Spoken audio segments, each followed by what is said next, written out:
আমাদের সবার মতামত আমি শুনেছি। আমার মনে হয় অবশ্যই আমাদের ডিজিটাল সিকিউরিটি অ্যাক্ট বাতিল করা উচিত, সেদিকে আমরা যাব।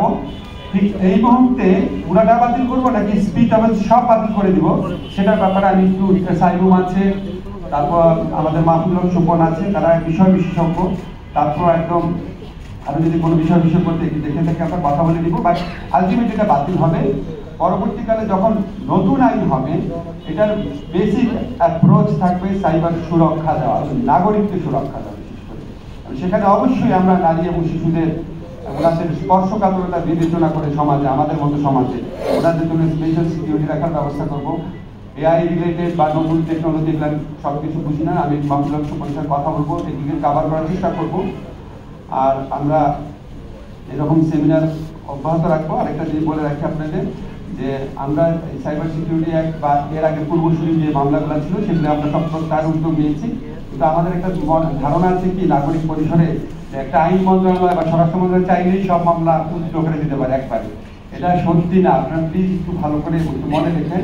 একটা মামলার বিভিন্ন স্তর থাকে, হ্যাঁ, পুলিশ ইনভেস্টিগেশনের স্তর থাকে, তারপর চার্জশিটের পরের স্তর থাকে, আবার কনভিকশন হয়ে গেলে অন্যরকম অবস্থা হয়।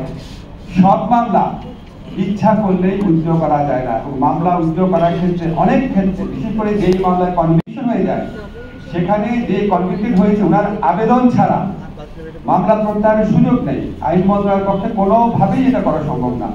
আমরা অনেক সময় দেখি বলে যে এই এত একটা ফ্যাসিস্ট আমলের মামলা, এই মামলাটা কেন উদ্যোগ করা হচ্ছে না। তো মামলা যদি দোষী সাব্যস্ত হয়ে যায়, দোষী যত ভুয়া মামলাই হোক, ফ্যাসিস্ট গভর্নমেন্টের ফরমাইশি আদালতে যদি দোষী সাব্যস্ত হয়ে যায়, আপনি আমি যতই ভুয়া মনে করি না কেন ওই মামলাকে, চাইলেই আমরা এটা উদ্যোগ করে দিতে পারবো না। বাদী ওই মামলা যারা দোষী সাব্যস্ত হয়েছেন তাদের আবেদন করতে হবে, তাদের একটা ইচ্ছার প্রকাশ থাকতে হবে এবং একটা প্রসেসের মধ্যে দিয়ে যেতে হয়।